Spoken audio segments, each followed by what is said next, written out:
Claros del bosque por María Zambrano. Parte 2. El vacío y el centro, la metáfora del corazón y palabras. 4. El vacío y el centro, la visión, la llama. Todo es revelación. Todo lo sería de ser acogido en estado naciente. La visión que llega desde afuera, rompiendo la oscuridad del sentido, la vista que se abre, y que sólo se abre verdaderamente si bajo ella y con ella se abre al par la visión. Cuando el sentido único del ser se despierta en libertad, según su propia ley, sin la opresiva presencia de la intención, desinteresadamente, sin otra finalidad que la fidelidad a su propio ser, en la vida que se abre. Se enciende así, cuando en libertad la realidad visible se presenta en quien la mira, la visión como una llama que funde el sentido hasta ese instante ciego con su correspondiente ver, y con la realidad misma que no le ofrece resistencia alguna. Pues que no llega como una extraña que hay que asimilar, ni como una esclava que hay que liberar, ni con imperio de poseer, y no se aparece entonces como realidad ni como irrealidad.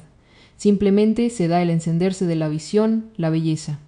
La llama que purifica al par la realidad corpórea y la visión corporal también, iluminando, vivificando, alzando sin ocupar por eso todo el horizonte disponible del que mira, la llama que es la belleza misma, pura por sí misma. La belleza que es vida y visión, la vida de la visión, y mientras dura la llama, la visión de lo viviente, de lo que se enciende por sí mismo, y luego por sí mismo también se apaga y se extingue, dejando en el aire y en la mente su geometría visible. Y cuando no es así, queda la huella del número acordado y la ceniza que de algún modo el que así ha visto recoge y guarda. Y un vacío no disponible para otro género de visión y que reaparecerá haciéndose ostensible, cuando ya se lo conoce en toda aparición de belleza, el vacío y la belleza. La belleza hace el vacío, lo crea, tal como si esa faz que todo adquiere cuando está bañado por ella viniera desde una lejana nada y a ella hubiere de volver, dejando la ceniza de su rostro a la condición terrestre, a ese ser que de la belleza participa, y que le pide siempre un cuerpo, su trasunto del que por una especie de misericordia le deja a veces el rastro, polvo o ceniza, y en vez de la nada, un vacío cualitativo, sellado y puro a la vez, sombra de la faz de la belleza cuando parte. Mas la belleza que crea ese su vacío, lo hace suyo luego, pues que le pertenece, es su aureola, su espacio sacro donde queda intangible. Un espacio donde al ser terrestre no le es posible instalarse, más que le invita a salir de sí, que mueve a salir de sí al ser escondido, alma acompañada de los sentidos, que arrastra consigo al existir corporal y lo envuelve, lo unifica. Y en el umbral mismo del vacío que crea la belleza, el ser terrestre, corporal y existente, se rinde. Rinde su pretensión de ser por separado y aún la de ser él el mismo. Entrega sus sentidos que se hacen unos con el alma. Un suceso al que se le ha llamado contemplación y olvido de todo cuidado. El abismarse de la belleza tiende la belleza a la esfericidad. La mirada que la recoge quiere abarcarla toda al mismo tiempo, porque es una manifestación sensible de la unidad, supuesto de la inteligencia del que tan fácilmente al quedarse prendida de esto o de aquello y de su relación, sobre todo de su relación, desprende. Ya que esto o aquello considerado desinteresadamente muestra su unidad, no suya tal vez día su unidad al fin y al cabo. Y la belleza, en la que luego discierne la inteligencia, elementos y relaciones hasta con sus números, se ofrece al aparecer como unidad sensible. Y la mente, de quien la contempla, tiende a asimilarse a ella, y el corazón a bebérsela en un solo respiro, como su cáliz anhelado, su encanto. Porque la belleza al par que manifiesta la unidad que no puede proceder más que del uno, se abre. No se presenta al modo del ser de Parménides, o de lo que se cree que es ese ser. Se abre como una flor, que deja ver su cáliz, su centro iluminado, que luego resulta ser el centro que comunica con el abismo. El abismo que se abre en la flor, en esa sola flor que se alza en el prado, que se alza apenas abierta enteramente, apenas, como distancia que invita a ser mirada, a asomarse a ese su cáliz violáceo, blanco, a veces, y quien se asoma al cáliz de esta flor, la sola flor, arriesga ser raptado. Riesgo que se cumple en la Coré de los sacros misterios. La muchacha, la inocente que mira en el cáliz de la flor que se alza apenas, al par del abismo, y que es su reclamo, su apertura. Y no sería necesario, diciéndolo con perdón del sacro mito eleusino, que apareciera el carro del dios de los ínferos, el solo abismo que en el centro de la belleza, unidad que procede del uno, se abre, bastaría para abismarse. Y así la esperanza dice, hasta que el abismo del uno se alce todo, hasta que Deméter alma no vuelva a tener que ponerse de luto. El centro, la angustia sobreviene la angustia cuando se pierde el centro. Ser y vida se separan. La vida es privada del ser y el ser, inmovilizado, yace sin vida y sin por ello ir a morir ni estar muriendo. Ya que para morir hay que estar vivo y para el tránsito, viviente. Que yo, Sancho, nací para vivir muriendo, es una confesión de un ser, sobrevivo, viviente. El ser sin referencia alguna a su centro yace, absoluto en cuanto apartado, separado, solitario, sin nombre, ignorante, inaccesible, peor que un algo, despojo de un alguien. Se hunde sin por ello descender, ni moverse, ni sufrir alteración alguna. Resiste a la disgregación amenazante, es todo, y la vida se derrama del ser descentrado simplemente. No encuentra lugar que la albergue, entregada a su sola vitalidad. Angustia del joven, del adolescente y aún del niño que vaga y tiene tiempo, un tiempo inhabitable, inconsumible, situación derivada de del no estar sometida a un ser y a su través, a un centro. Tiende a volver a su condición primaria, a la avidez colonizadora. Se desparrama y aún se ahoga en sí misma, agua sin riberas, hasta que encuentra, si felizmente encuentra, la piedra. Reaccionar en la angustia o ante ella. Kierkegaard alcanza en este punto autoridad de mártir y de maestro, es el infierno. La quietud bajo ella es indispensable. La quietud que no consiste en retirarse sino en no salirse del simple sufrir, que es padecer. En este padecer el ser se despierta. Se va despertando necesitado de la vida y la llama. La llama se ha resistido a la tentación inerte de seguir la vida en su derramarse. Y cuando la vida torna a recogerse, es el momento en que el alguien, el habitante del ser, si no es el ser mismo, establece distancia, una diferencia de nivel para no quedar sumergido por el empuje de la vida, como antes lo estaba por la ausencia de ella, y pasa así de estar sin lugar a ser su dueño, mientras es simplemente alzado de un modo embriagante. Pasa de quedarse sin vida a quedarse solo con esa vida parcial que vuelve por docilidad de sierva. Ya que la vida es como sierva dócil a la invocación y a la llamada de quien aparece como dueño. Necesita su dueño ser de alguien para ser de algún modo y alcanzar de alguna manera la realidad que le falta. Y la realidad surge, la del propio ser humano y la que él necesita ver ante sí.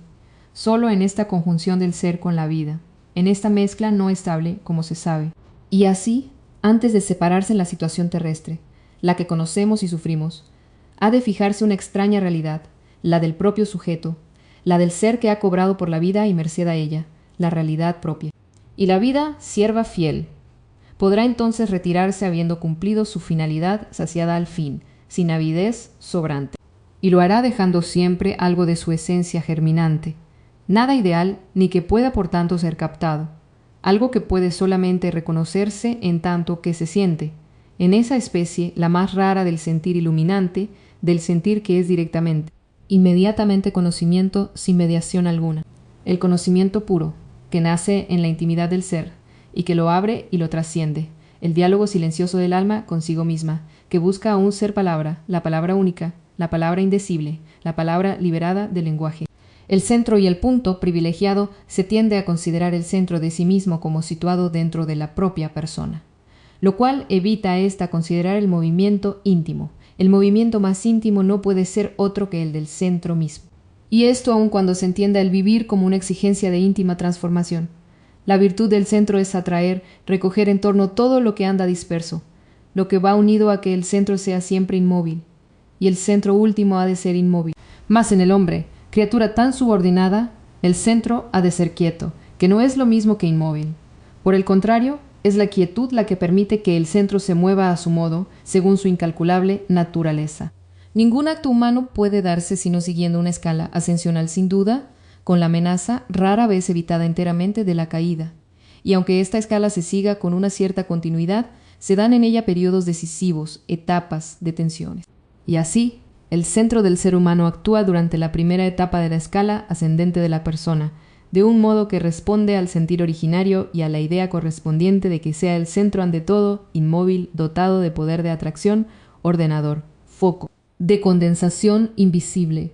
La etapa siguiente comienza en virtud de una cierta transformación que ha tenido que darse, ya sintiendo la necesidad y la capacidad del centro de moverse, de transmigrar de un lugar a un punto nuevo. Es la etapa de la quietud. El centro no está inmóvil sino quieto, y lo que le rodea comienza a entrar en quietud. se ha cumplido una transformación decisiva. Se inicia una vita nova. 5. La metáfora del corazón a Rafael Tomero Alarcón. 1. En su ser carnal, el corazón tiene huecos, habitaciones abiertas. Está dividido para permitir algo que a la humana conciencia no se le aparece como propio de ser centro. Un centro, al menos según la idea transmitida por la filosofía de Aristóteles.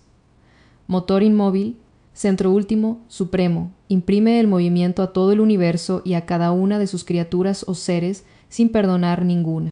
Mas no les abre hueco para que entren en ese su girar dentro de ese su ser. El motor inmóvil no tiene huecos, espacios dentro de sí, no tiene un dentro.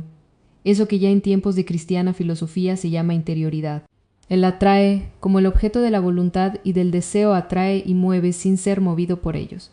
Es impasible, acto puro, pensamiento cuyo acto es vida, mas la vida atraída y movida por este centro que no se mueve, no circula por él, dentro de él.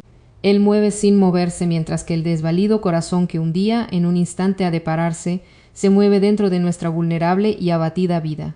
Así la circulación que nuestro corazón establece pasa por él, y sin él se estancaría.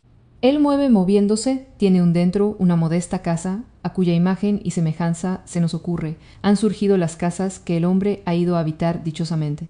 Dichosamente porque es ya una casa, y no la simple tienda, imagen. Cierto es del firmamento y del hueco que le separa de la tierra. En ella, en la tienda o choza, primera morada fabricada por el hombre. El horizonte es confín, círculo que limita y abriga, es como un horizonte propio de su habitante. Y enseña que todo lo que el hombre tiene por propio es morada y cárcel, su dominio y su encierro a la vez. La casa, la modesta casa a imagen del corazón que deja circular, que pide ser recorrida, es ya solo por ello lugar de libertad, de recogimiento y no de encierro. El interior en el corazón carnal es cauce del río de la sangre, donde la sangre se divide y se reúne consigo misma, y así encuentra su razón. La primera razón de la vida de aquellos organismos que tienen sangre, profetizada sin duda, como toda la vida está desde su pobreza originaria, pues que la vida aparece casi de incógnito, sin esplendor alguno, la pobre vida. Y así, todo organismo vivo persigue poseer un vacío, un hueco dentro de sí, verdadero espacio vital, triunfo de su asentamiento, en el espacio que parece querer conquistar solamente extendiéndose, colonizándolo, y que es solo el ensayo de tener luego cada viviente un espacio propio, pura cualidad, ese hueco, ese vacío que sella allí donde aparece la conquista suprema de la vida, el aparecer de un ser viviente. Un ser viviente que resulta tanto más ser cuanto más amplio y cualificado sea el vacío que contiene. Los vacíos del humano organismo carnal son todo un continente o más bien unas islas sostenidas por el corazón, centro que alberga el fluir de la vida no para retenerlo, sino para que pase en forma de danza, guardando el paso, acercándose en la danza a la razón que es vida. Un ser viviente que dirige desde adentro su propia vida a imagen real de la vida de un cierto universo donde la conflagración no sería posible sin la extinción de una razón indeleble, de un pasar y repasar que se extingue, sin razón. Y al ser así, entonces la razón originariamente vital queda en suspenso, suspendida en la ilimitación. Do centro también el corazón porque es lo único que de nuestro ser da sonido. Otros centros ha de haber, mas no suenan. Y sólo por él los privilegiados organismos que lo tienen se oyen a sí mismos, que imaginamos que en un grado o en otro todos los vivientes han de tenerlo como privilegio y aflicción que muestra la bipolaridad que abre y atenaza al ser viviente. Aunque no preste atención el hombre al incesante sonar de su corazón, va por él sostenido en alto, a un cierto nivel. Le bastaría quedarse sin este latir sonoro para hundirse en una mayor oscuridad, para sentirse más extraño, más sin albergue, como privado de una cierta dimensión, o de una llamada que por sí misma crea la posibilidad de su existencia. Y así, los pasos del hombre sobre la tierra parecen ser la huella del sonido de su corazón que le manda marchar, ir en una especie de procesión, si se siente libre de condena, cuando el corazón pesa condenado a proseguir, gozoso cuando se siente formar parte de un cortejo en el que van otras criaturas humanas y de otros reinos, en serenidad perfecta cuando se siente moverse al par con los astros y aun con el firmamento mismo y con el rodar silencioso de la tierra, pues que el sonido propio e inalienable del que el hombre es portador es su ritmo inicial, cadencia cuando el tiempo no se recorre en el vacío o en la monotonía, mas el solo ritmo puebla la extensión del tiempo y lo interioriza, y así lo vivifica. Y el corazón sin pausas marca, sin que de ellos sea necesaria la percepción ni la contraproducente voluntad, la pausa en la que se extingue una situación, donde el vacío necesario para que surja lo que está ahí en espera de enseñorearse de la faz del presente. Y esta pausa imperceptible es un respiro para el hombre, que necesitaría que se le dieran más anchamente estos respiros entre una situación y otra por leves que sean sus diferencias, que espera siempre comenzar a vivir de nuevo desde el simple respirar. Respirar libre de todo acecho, de todo peso de pasado, sin saber ni sentir el presente que llega a instalarse, por puro que este presente sea, por desligado que parezca, pues que espera el puro don de ser sin empeño alguno, el don de ser embebido en el don de la vida, ser y vida sin escisión ni diferencia alguna, pues que todo quitar viene de que ser y vida se le den por separado al hombre más aún que a ningún otro de los seres vivientes que habitan su planeta. Solo los astros lejanos, puros, mientras sean inaccesibles a su colonización, le proporcionarán la imagen real de un ser idéntico a su vida, inocente como si solo hubiera sido creado sin tener que nacer. 3. Es profeta el corazón, como aquello que siendo centro está en un confín, al borde siempre de ir todavía más allá de lo que ya ha ido. Está a punto de romper a hablar, de que su reiterado sonido se articule en esos instantes en que casi se detiene para cobrar aliento. Lo nuevo que en el hombre habita, la palabra, más no las que decimos, o al menos como las decimos, sino una palabra que sería nueva solamente por brotar ella, porque nos sorprendería como el albor de la palabra, ya que el hombre padece por no haber asistido a su propia creación, y a la creación de todo el universo conocido y desconocido. Su ansia de conocer no parece tener otra fuente que esa ansia de no haber asistido a la creación entera desde la luz primera, desde antes, desde las tinieblas no rasgadas. La teología de las grandes religiones da testimonio, la filosofía más circunspectamente también lo da, de lo ineludible de esta revelación. Y no parece haberse tenido en cuenta lo bastante este gran resentimiento, este resentimiento fundamental que el ser humano lleva en su corazón, como raíz de todos los resentimientos que lo pueblan, de no haber asistido. Testigo único tendría que ser, además, al acto creador. Si nos atenemos al relato sacro del Génesis, sucumbió a la seducción prometedora del futuro. Seréis como dioses, no en apetencia de felicidad, sino saliendo por el contrario de la felicidad que le inundaba para ir a buscar una creación propia, de algo que él hiciera y no tener que contemplar lo que se le ofrecía para huir de la pura presencia de los seres, cuyo nombre conocía, mas no su secreto. Más la palabra que no llega a salir del corazón. No se pierde. Esa palabra nueva en la que lo nuevo de la palabra resplandecería con claridad inextinguible. La palabra diáfana, virginal, sin pecado de intelecto, ni de voluntad, ni de memoria. Y su claridad tendría lo que ninguna palabra nos da certidumbre de alcanzar. Ser inextinguible. No se pierde. Se deslíe en voz, una voz que a sola suspira, y como el suspiro asciende atravesando angustia y espera, trascendiendo. Y es la voz que se infiltra en ciertas palabras de uso cotidiano y mayormente todavía en las más simples que dan certeza. Y si no se hacen por ello inextinguibles, tienen una suerte de firmeza y hasta de fórmulas sacras. Y es la voz interior que se identifica con algunas voces, con algunas palabras que se escuchan no se sabe bien si dentro o fuera, pues que se escuchan desde adentro. Y se sale también a escucharlas, se sale de sí. Y entre dentro y fuera el ánimo entero queda suspendido como queda siempre en toda identificación de algo que en el corazón late y algo que existe objetivamente. Es el terror supremo que acomete al escuchar como cierto lo que se teme, y el total olvido de sí cuando se escucha lo que ni tan siquiera se sabía estar aguardando. Y en este caso, dichoso, se da la música perfecta, el canto. 4 se queda sordo y mudo en ocasiones, circunstancialmente el corazón. Se sustrae encerrándose en impenetrable silencio o se va lejos. Deja entonces todo el lugar a las operaciones de la mente que se mueven así, sin asistencia alguna, abandonadas a sí mismas. Y al menos entre nosotros, los occidentales, tan reacios al silencio, las percepciones se convierten enseguida en juicio dentro de una actitud imperativa. Esa actitud que precede al contenido del juicio, a lo juzgado. Y no siempre lo juzgado lo sería cuando el corazón estuviese ligero o cuando prosigue simplemente su rítmica marcha. Aparecería entonces eso juzgado de otra manera, sin arrojar carga de peso, sin ocasionar pesar, ya que es el peso de ciertos contenidos que se presentan en la conciencia lo que determina en ocasiones y refuerza en otras el juicio que sobre ellas recae. Y así se podría quizás establecer el peso de la condena que sobre ciertos hechos o seres recae, por el peso que ha suscitado en la conciencia que, sin oír al corazón, los juzga.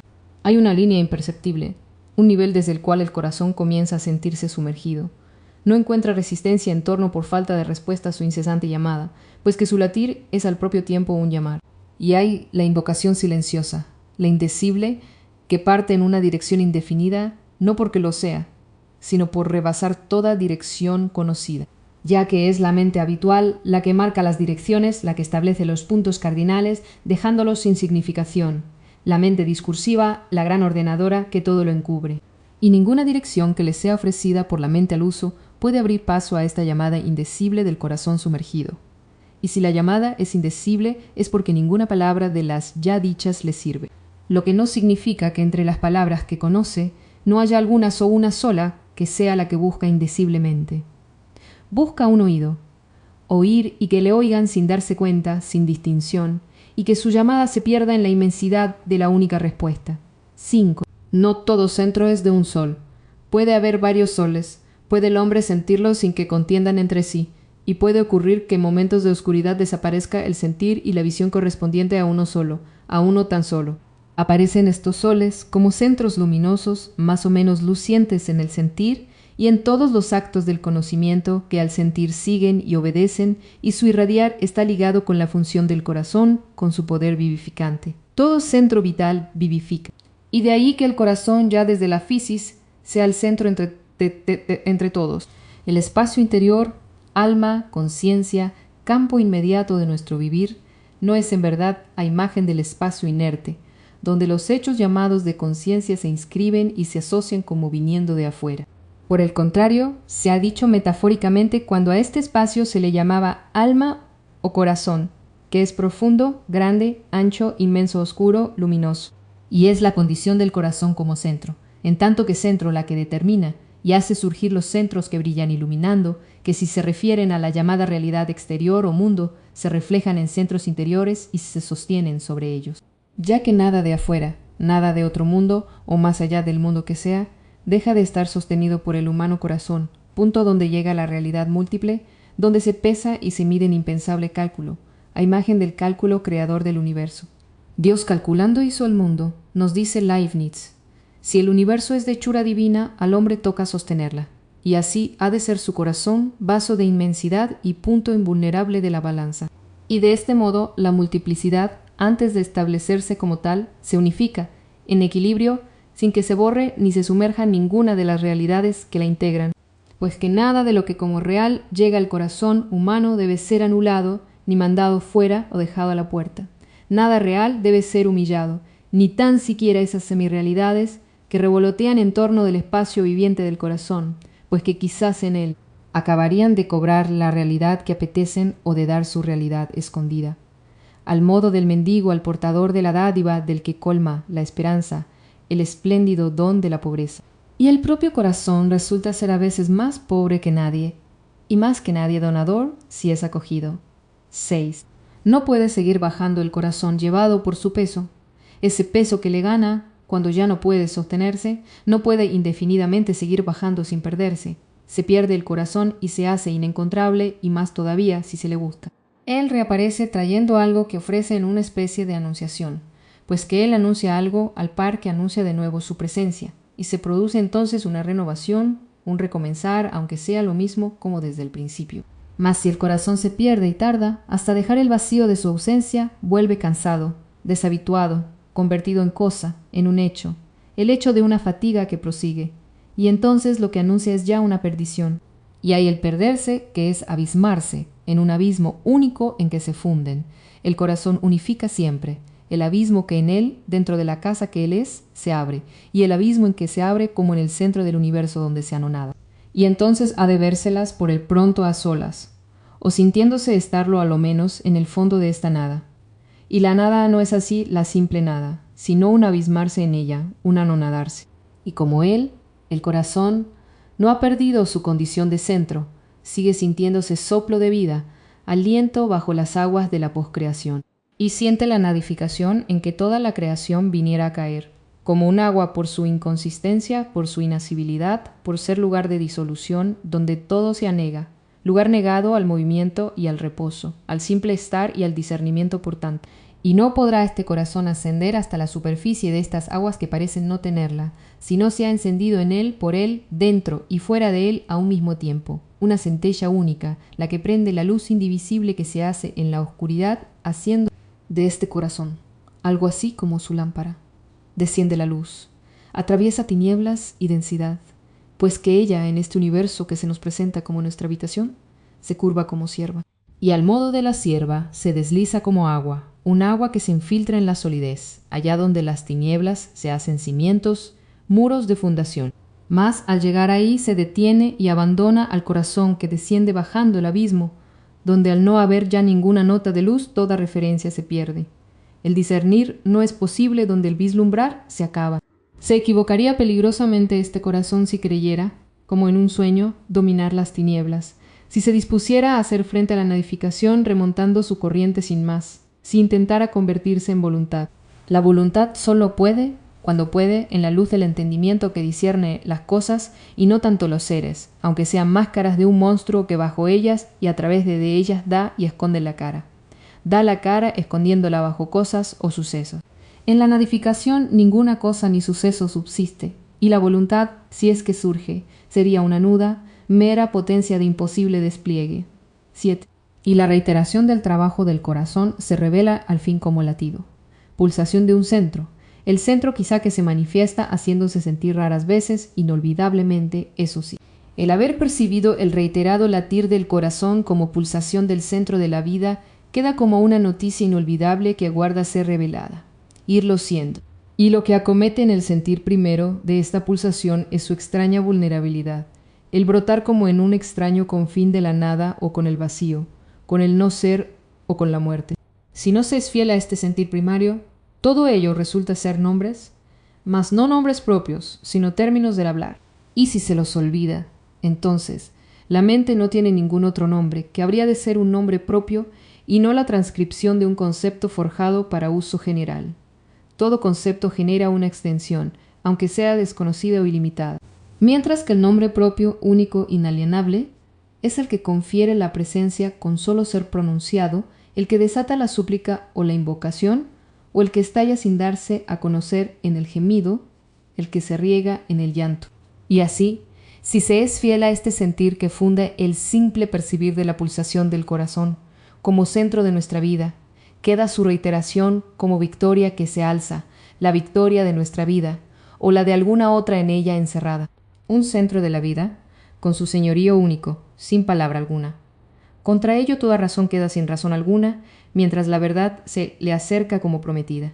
Solo como prometida, que no admite tan pronto ser desposada, que aguarda aún. Y al ser así, defiende a este centro que late en el confín mismo, estando como todavía se le siente, encerrado, mas ya no se siente perdido en extranjera tierra, en la indefinible tierra, en la frontera. La blanca presencia, apenas perceptible, de la promesa de verdad, le guarda, ocho casa de la vida y cauce. Es difícil que el corazón encuentre su propia realidad, que se sienta a sí mismo en pureza y unidad. Lo que quiere decir, sin reflejarse, sin mirarse, fuera de sí, viéndose en algún espejo que le dé su imagen, sin ansia alguna, tampoco de ser mirado por alguien que sea su igual, que le devuelva una imagen que anexionarse, y sin buscar complemento ni anejo alguno, en soledad. Hay un género de soledad que comienza por ser no un aislamiento, sino un haberse desposeído de toda propiedad, un quedarse a solas más que por no tener compañía, por haberse extinguido ese sentir de lo propio, por haberse abolido la ley de la apropiación. Y con ella la colonización que obliga a salirse de sí mismo continuamente, a cuidar de lo otro sabiéndolo otro, o en otro, para que le pertenezca.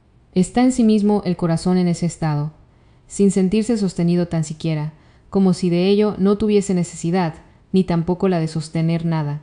No trabaja ni se afana, está recogido en una especie de revelación de su interioridad, casi transparente. Y la pregunta habitual, esa que surge inagotablemente del supuesto de que todo conocimiento se despierte con una pregunta, se formularía diciendo, ¿y cuál es su ser? Pues ese, el ser de una interioridad, la única que se nos podría decir aún, que es el ser al que desde adentro, desde sí mismo, le es dado sentir al hombre en pureza y unidad, pues que el pensamiento también se recoge. Mas cuando lo hace y cesa de recorrer su inacabable discurso, se identifica con el corazón. Inteligencia y corazón unidos forman ese ser que late, que alienta capaz de manifestar su ser sin reflexión alguna, sin verse reflejado en nada y sin por ello sentir la nada ni dentro de sí ni al acecho. Unidad que se manifiesta como efímera, pues que se pierde a causa del cuidado exigido a la condición humana y que en modo creciente amenaza devorarla. Mas el recogimiento unificante de la mente con el ser salva, aún dándose en modo discontinuo, testifica de un ser que es vida y vida vivificante.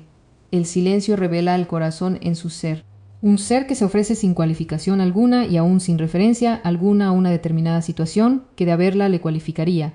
No es una cantidad ni una cualidad y no está ni arriba, ni caído, ni lo que parece más propio de su ser, tampoco abraza nada. No está en verdad.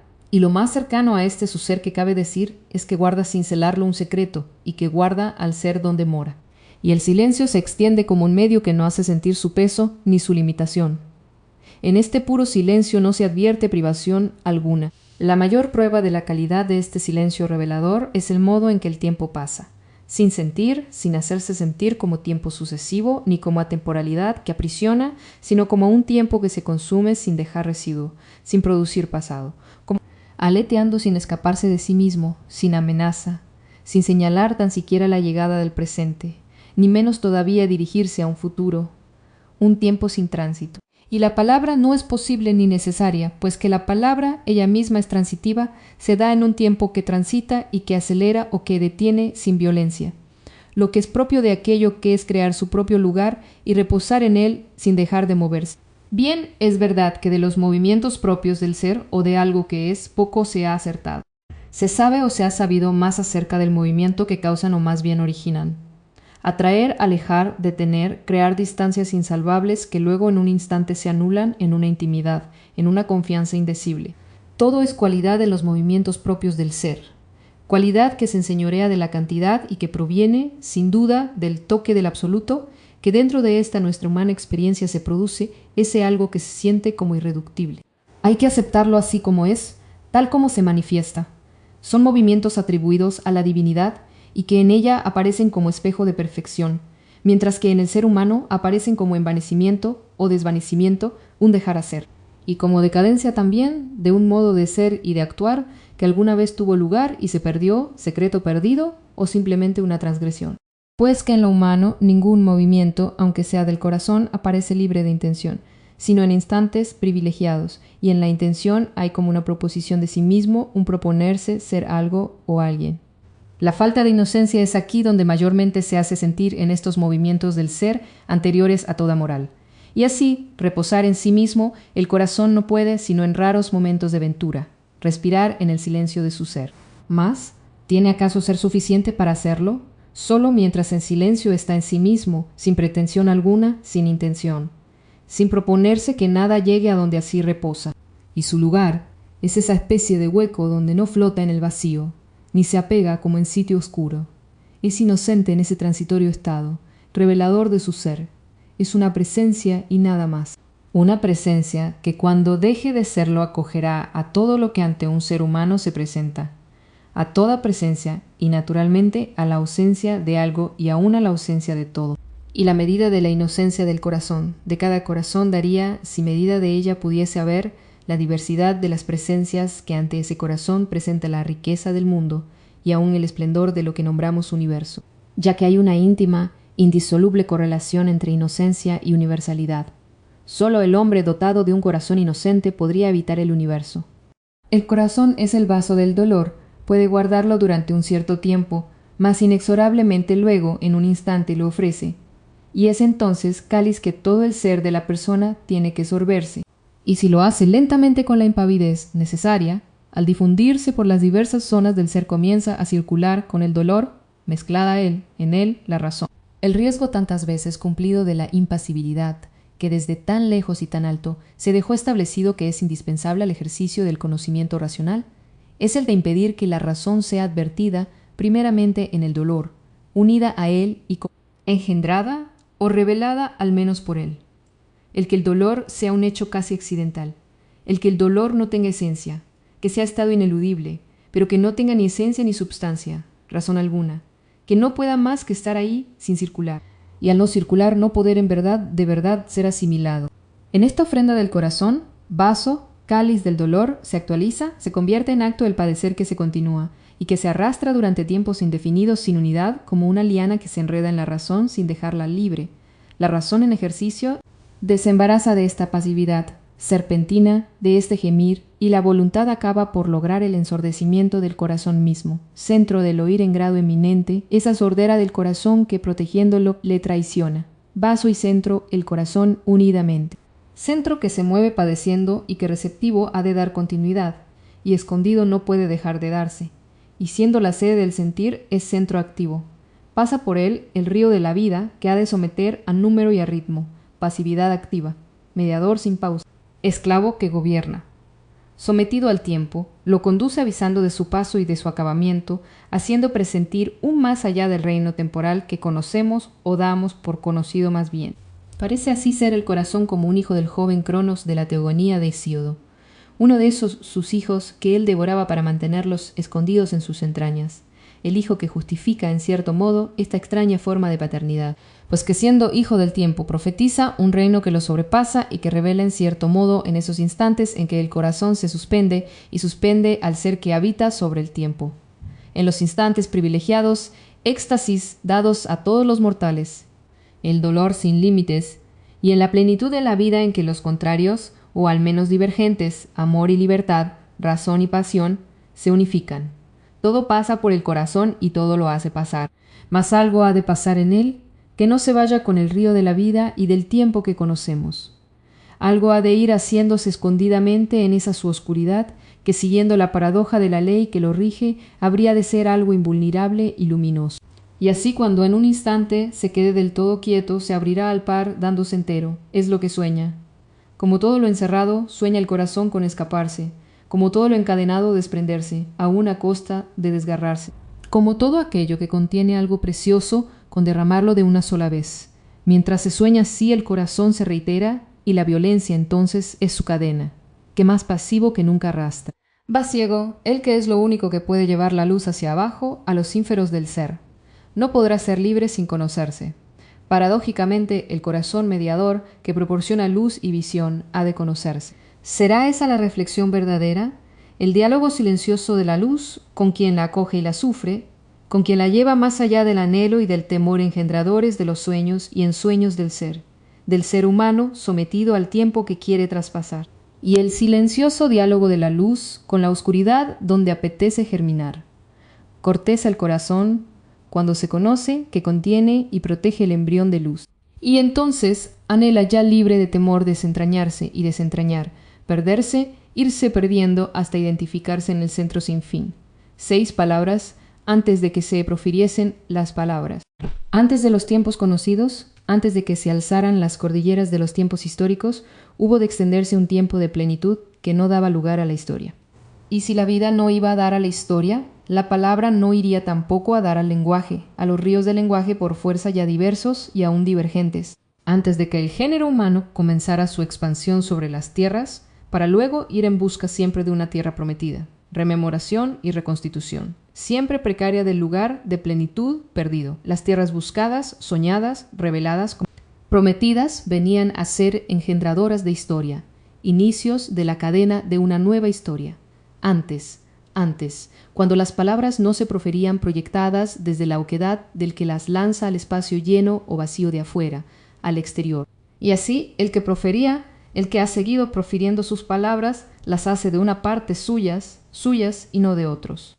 Suyas solamente, entendiendo o dando por entendido que quienes las reciben quedarán sometidos sin más, ya que el exterior es el lugar de la gleba, de lo humano amorfo, materia dispuesta para ser conformada, configurada y a la que se pide que siga así, gleba bajo la única voluntad de quien profiere las palabras materializadas también, ellas también, materialización de un poder. Antes de que tal uso de la palabra apareciera, de que ella misma, la palabra, fuese colonizada, habría solo palabras sin lenguaje propiamente. Al ser humano le ha sido permitido, fatalmente, colonizarse a sí mismo, su ser y su haber. Y de haber sido esto el verdadero argumento de su vivir sobre la tierra, la palabra no le habría sido dada, confiada. El lenguaje no la necesita. como hoy bien se sabe de tantas maneras. Y así existirá la pluralidad de lenguajes dentro del mismo idioma, del lenguaje descendiente de la palabra primera con la que el hombre trataba en don de gracia y de verdad, la palabra verdadera sin opacidad y sin sombra, dada y recibida en el mismo instante. Consumida sin desgaste, centella que se reencendía cada vez. Palabras no destinadas, como las palomas de después, al sacrificio de la comunicación, atravesando vacíos y dinteles, fronteras, palabras sin peso de comunicación alguna ni de notificación. Palabras de comunión. Circularían estas palabras sin encontrar obstáculo como al descuido. Y como todo lo humano, aunque sea en la plenitud, ha de ser plural. No habría una sola palabra, habrían de ser varias, un enjambre de palabras que irán a reposarse juntas en la colmena del silencio, o en un nido solo, no lejos del silencio del hombre y a su alcance. Y luego, ahora estuvieron llegando y llegan todavía a algunas de estas palabras del enjambre de la palabra inicial, nunca como eran, como son. Cada una, sin mengua de su ser, es también las demás, y ninguna es propiamente otra. No están separadas por la alteración, y cada una es todas, toda la palabra, y no pueden declinarse.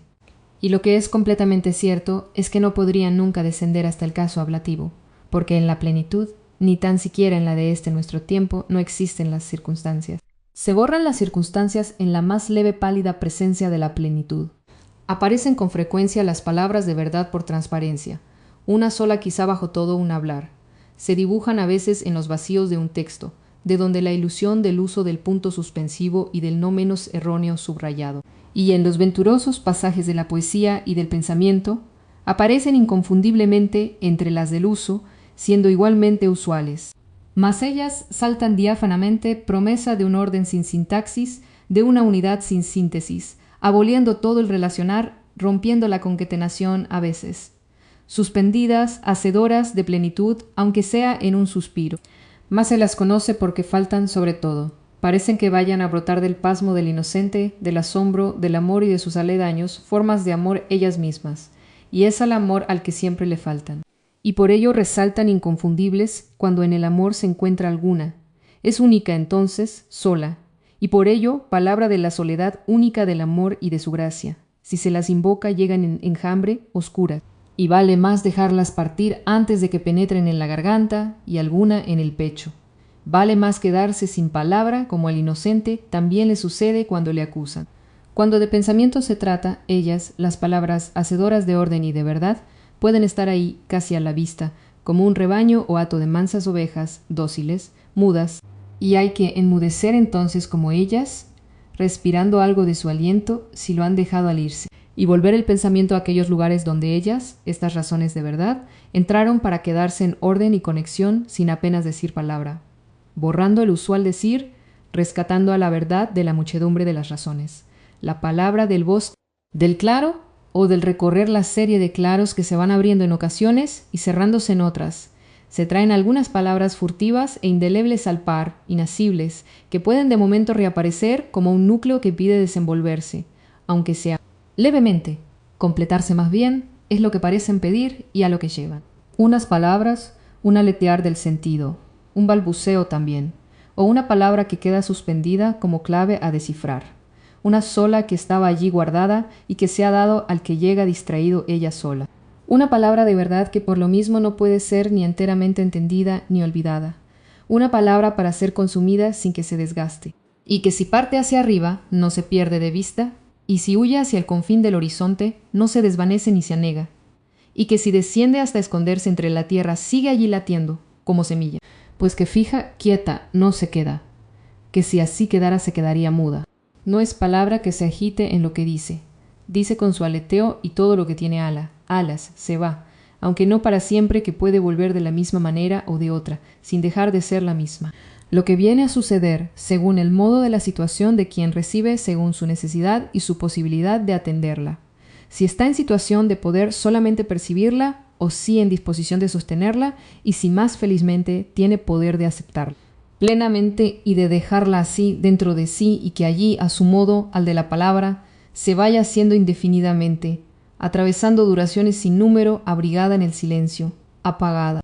Y de ella sale, desde su silencioso palpitar, la música inesperada por la cual la reconocemos, Lamento a veces, llamada, la música inicial de lo indecible que no podrá nunca, aquí, ser dada en palabra. Más sí con ella. La música inicial que se desvanece cuando la palabra aparece o reaparece, y que queda en el aire, como su silencio modelando su silencio, sosteniéndolo sobre un abismo. La palabra perdida. No solo el lenguaje, sino las palabras todas, por únicas que se nos aparezcan, por solas que vayan y por inesperada que sea su aparición, aluden a una palabra perdida.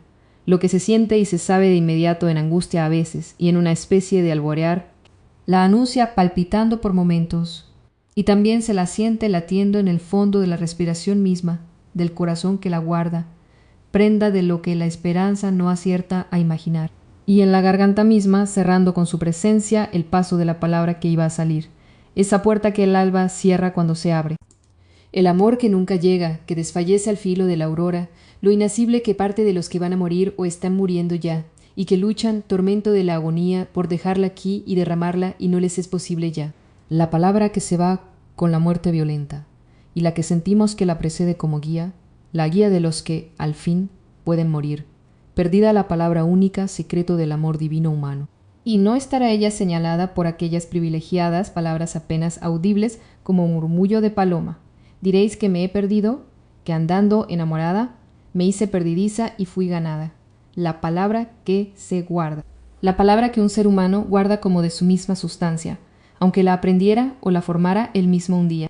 La que no se dice porque el decirla la desdeciría también al darla como nueva o al enunciarla, como si pudiera pasar. La palabra que no puede convertirse en pasado y para la que no se cuenta con el futuro, la que se ha unido con el ser. Y se presiente y aún se la ve, como profetizada en algunas criaturas no humanas, en algunos animales que parecen llevar consigo una palabra que al morir están al borde de dar a entender, y también en la quietud inigualada de las bestias que miran el sol como si fueran sus guardianes, imágenes que el arte ha perpetuado en la avenida del templo de Delos, por ejemplo. Y en el firmamento, algunas constelaciones o luceros solo parecen guardar alguna palabra y custodiar por ella, con ella, la inmensidad inconcebible de los espacios interestelares, los vacíos y oquedades del universo, vigías del verbo. Mas en los seres humanos que guardan esa su palabra no se la ve, pasa inadvertida, como suele serlo también para ellos, al menos como palabra, pues que ha llegado a asistirles como una lámpara que por sí sola se enciende o que está siempre encendida sin combustión. Quizás sea el secreto que esclarece ciertas humanas presencias mientras viven y que se desprende de algunas legendarias figuras, legendarias aunque pertenezcan al lecho de la historia y que algunos poetas, constructores de arte y de pensamiento, han dejado guardado también en su obra, que aparece así, dotada de una inacabable y más clara vida que aquellas otras que no la contienen. La palabra que permanece inviolada en el delirio, por arrollador que sea de quien teniéndola entra a delirar sin fin.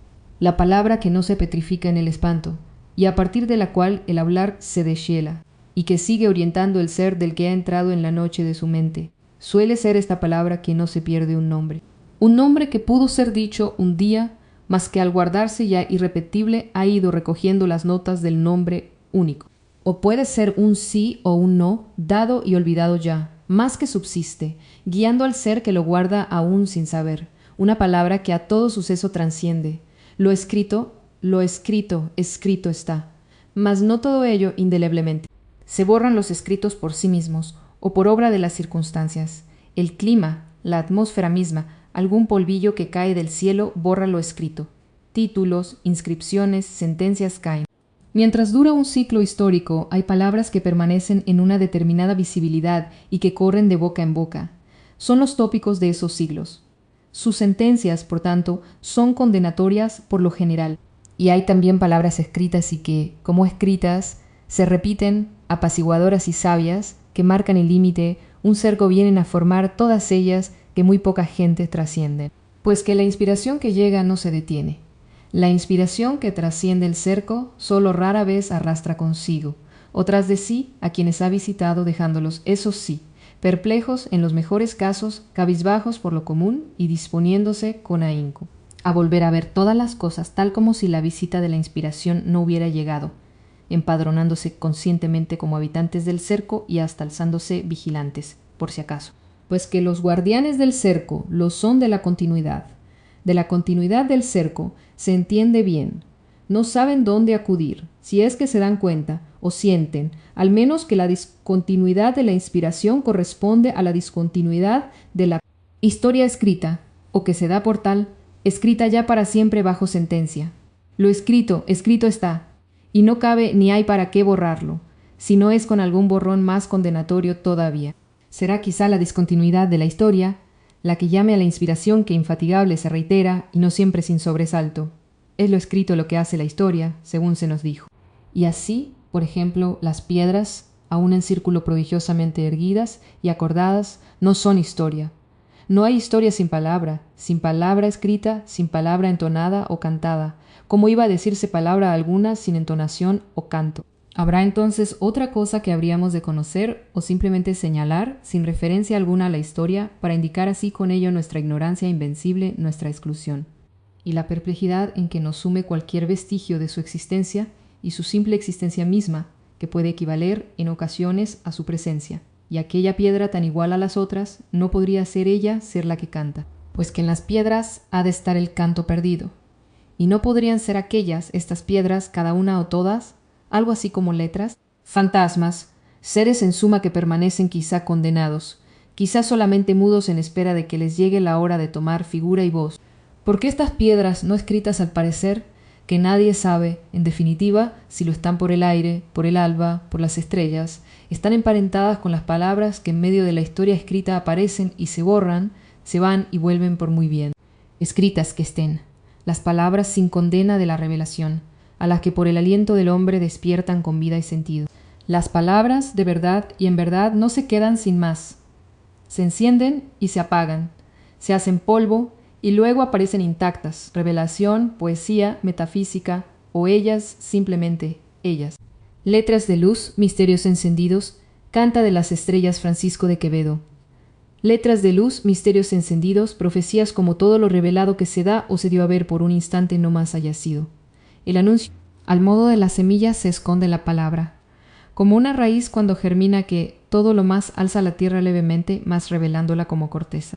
La raíz escondida y aún la semilla perdida hacen sentir lo que las cubre como una corteza que ha de ser atravesada, y hay así en estos campos una pulsación de vida, una onda que avisa y una cierta amenaza de que algo o alguien está al venir. No podrá entender que algo así suceda con la palabra, sino aquel que haya padecido en un modo indecible el haber sido dejado por ella, sin que sea necesario que una tal situación llegue a la total privación. Es la palabra interior, rara vez pronunciada, la que no nace con el destino de ser dicha y se queda así, lejos, remota, como si nunca fuese a volver, y aún como si no hubiese existido nunca, y de ella se supiera solamente por ese vacío indefinible, por esa a modo de extensión que deja, pues que es una suerte de extensión la que se revela. La extensión toda ella será el resultado de un abandono, y luego se siente a la palabra perdida inmediata y escondida, raíz y germen, presencia oscura sin puerta para entrar en la conciencia. La aporía de la palabra, su imposibilidad de encontrar condiciones para su vida, lugar donde albergarse, tiempo, y ese fuego sutil y ese morir viviendo. Y en esta etapa es él, el sujeto paciente, el que se siente ser obstáculo, corteza, resistencia. Lugar cerrado a la palabra, inhábil para abrirse a ella, sino hundiéndose todavía más, ahondándose sin ensimismamiento. El ensimismado, ya Ortega lo mostró bien, tiene un lugar dentro de sí, intangible decimos, inviolable. Pues que si así no lo siente el tal sujeto, que se ensimisma, será una simple y vulnerable defensa, una simple oposición equivalente a una máscara. Con enmascararse le bastaría, pues, y aún con agazaparse. Mas, cuando el sujeto hundiéndose cada vez más en su paciente condición, se sigue sintiendo y viendo como un lugar cerrado a la palabra, nada ya le asiste, nada. Mas en la nada obtenida por un puro retirarse para que lo más preciado aparezca, surge, no notado al principio, un algo inseparable más allá de toda figuración. Y ya esto solo, lo inesperable que se advierte con naturalidad, es el primer don del exilio. Aquello que llega como respuesta a una pregunta no formulada. Prosigue lento e inexorable este germinar en el campo de la palabra, en el propiamente suyo, y en aquel que se ve así tratado, sometido con riesgo de perder el aliento también si se revelara. Cuando se trata del anuncio, una revelación sucede siempre así en quien la padece. Ni decir sí ni no le está permitido. Nada. mas no la nada que entonces menos que nunca pueden edificar. Y el silencio a que vive sometido es como una vida más alta, y el desierto de la palabra un lleno más apretado a punto de abrirse aún más que de poblarse, de estallar por no poder contener ya la palabra que se dispone a nacer, la palabra concebida. Que la palabra haya de ser concebida humanamente es lo único que da cuenta de que haya y aún exista, llegue a existir, la palabra. Valdría si no el lenguaje que es danza, que notifica y algo más en las abejas. Valdría el canto opaco de la lechuza que avisa a la cierva y a la corza que el cazador va en su busca. Mas esta notificación que salta la diferencia entre las especies animales, ¿qué nos dice ya acerca del lenguaje notificativo, indicativo, aviso de algo determinado sin más? ¿Y qué nos notifica la danza de las abejas destacadas del enjambre para buscar lugar nuevo donde albergarlo? ¿Dicen algo, danza y canto, más allá de lo que notifican? ¿Anuncian ya la palabra? Y palabra propiamente es sólo aquella que es concebida albergada, la que inflige privación, la que puede irse y esconderse, la que no da nunca certeza de quedarse, la que va de vuelo, y vuelo hay también en la danza y en el canto. Y la privación del lenguaje, del solo lenguaje, es ya privación del vuelo, de ese algo que se escapa y que puede no volver, y que si vuelve es un anuncio, un reiterado anuncio de que está al nacer la palabra concebida. El concierto. Para el maestro Andrés Segovia se hubiera oído la guitarra si su sonar no abriera desde el primer instante el modo justo de escuchar, era su primera virtud indiscernible de momento. Los preocupados de pedagogías quizás hayan caído en la cuenta de que es la música la que enseña sin palabras el justo modo de escuchar, y de que, cuando de palabras solas se trata, sucede así igualmente, que es la música, que puede ser un modo de silencio, la que sostiene la palabra en su medio y en su modo justo, ni más alta ni más baja, siempre preferible un poco baja, porque la música es, desde un principio, lo que se oye, lo que se ha de oír, y sin ella, la palabra sola decae adensándose, camino de hacerse piedra o asciende volatilizándose, defraudando. Gracias a la música, la palabra no defrauda. Privada de ella, aun siendo palabra de verdad, y más si lo es, se desdice. La música es prenda de la no traición. No existen en ella las buenas intenciones y un solo fallo en la voz que dice revela la falacia, o denuncia el incumplimiento de la verdad. La música cumple, se cumple, y escuchándola nos cumplimos. Aquel que la trae, ¿qué es? ¿Quién es? Un ser remoto, una pura actualidad del siempre. Y resulta impensable que alguna vez se vaya, que alguna vez no haya estado. Volverá. Volverá siempre el que hace la música de este instante. Volverá esa música que se aproxima más al origen, al principio, cuando revela al par el instante de ahora. Dura un instante toda ella, dura un instante toda la música, un instante de eternidad, como el morir, como el nacer, como el amar. Más por ser de guitarra la música, más. ¿Qué era en verdad ese latir solitario, esa onda del ser y de la vida?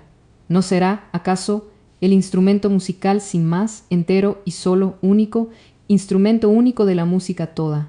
Una sola nota podría bastarle. Inconfundible. Unía los contrarios, el ser y el no ser del sentimiento mismo. Era lamento y no lo era. Celebración sin rastro de triunfo. ¿Une la música los contrarios o está alentando antes de que los haya? ¿O es su cumplimiento una pura acción de devolvernos en ese su instante al origen del tiempo, ahora cuando él tanto camino ha hecho, ahora como entonces, después de tanto? Y así darnos la ley del recto sentir, librándonos de la nostalgia que los facilones del vivir creen que sea el don de la música, y sobre todo su voluptuosidad. Dolor puede haberlo, y más en la guitarra que tal vez sea entre todos los instrumentos, elegido por el dolor. Mas el dolor no pide ser establecido, condensado, el dolor pide acabar dándose sin ser notado tras de haber germinado germinante, como enjambre innumerable de hormigas. El dolor que en la guitarra esquiva el sufrimiento bajo el ángel que menudamente ajusta el sentimiento, y lo orienta paso a paso hacia lo inacabable, arriba. Guarda la música el secreto de la justeza del sentir, las cifras del cálculo infinitesimal del padecer. Lo que alcanza, al menos entre los instrumentos occidentales, su máximo cumplimiento en la guitarra tan entrañable que suena desde adentro en la gruta del corazón del mundo. Y por ello, los que resbalan por andar con prisas hacen de ella la plañidera, y la desgarrada aquellos que la aprovechan. Y ella les dice, dejadme sola sin que lo entiendan. Pues que es cosa también de que ella se haya dado sola a alguien que, sin prisa, vaya toda su vida, casi sin tocarla, rozándola apenas. desgranando su secreto según número, ese que se esconde más cuando más se revela. La noche del padecer entonces se aclara, el enjambre del sufrimiento se unifica, el sonido es uno solo. El ángel ha arrancado las espinas y se da a sentir él borrándose. Solo la palabra. Hay una palabra, una sola, de la que no se sabe de cierto si alguna vez ha traspasado la barrera que separa al silencio del sonido. Ya que por muy larga e inconteniblemente que se haya hablado, la barrera entre el silencio y el sonido no ha dejado nunca de existir, erizándose hasta llevar al que habla al borde del paroxismo. La incontinencia del habla ha de tener en ese infranqueable obstáculo su origen, y el desbordamiento del hablar entonces toma carácter de fenómeno cósmico, catarata, erupción volcánica. Y la palabra, que es en sí misma unidad, conjunción milagrosa de la fisis, del sentido que abarca y reúne los sentidos, soplo vivificante, impalpable fuego y luz del entendimiento, cae arrastrada más infeliz que la piedra que acabará de rodar alguna vez al encontrar el mínimo albergue de su peso.